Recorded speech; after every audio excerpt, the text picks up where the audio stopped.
জিবরাইল আমিন নবীজির দরবারে আসছে। হুজুর আপনি কেমন আছেন?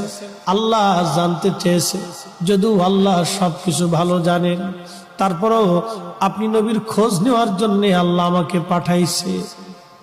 জিবরাইল জীবনের শেষ বারবার আসতেছে। জিবরাইলকে নবীজি বললেন, জিবরাইল আমার কাছে অসুস্থতা লাগে, খারাপ খারাপ লাগে, শরীর ভালো লাগে না। জিবরাইল আমিন চলে গেলেন। পরের দিন আবার আসছে। হুজুর আল্লাহ জানেন, তারপরেও খোঁজ নিতে পাঠাইছে, কেমন আছেন গো নবীজি? নবী বললেন, জিবরাইল আমি অসুস্থ। আবার চলে গেলেন জিবরাইল। পরের দিন আবার আসছে, আবার এসে খোঁজ নিয়ে বললেন, হুজুর আপনি কেমন আছেন? নবীজি বললেন, জিবরাইল অসুস্থ আমি। জিবরাইল আবার চলে গেলেন। চতুর্থ দিনের মাথায় জিবরাইল আসছে। একা আসে নাই রে, মালাকুল মউতকে সঙ্গে করে নিয়ে আসছে।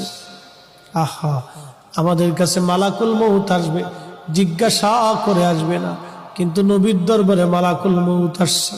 এসে নবীজিকে সালাম দিলেন, হুজুর অনুমতি দিলে ভিতরে আসবো। নবীজি অনুমতি দিলেন।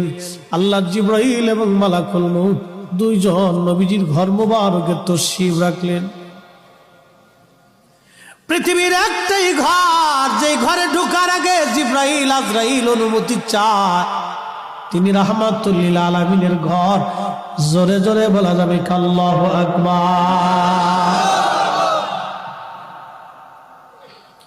এই সুপ্রিম পাওয়ার আর কারো নসিবে হবে না, আল্লাহ আমার নবীকে দিয়েছিলেন। জিবরাইল আমিন আজরাইল নবীজিকে সালাম দিয়ে বলেন, হুজুর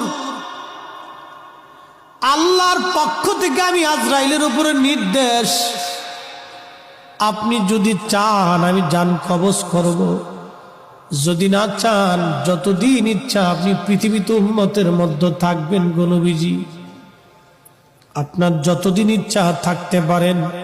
যদি আপনি হুকুম দেন আমি আপনাকে আল্লাহর দরবারে নিয়ে চলে যাব। আল্লাহ আমাকে এই হুকুম প্রদান করে আপনি নবীর কাছে পাঠাইছে।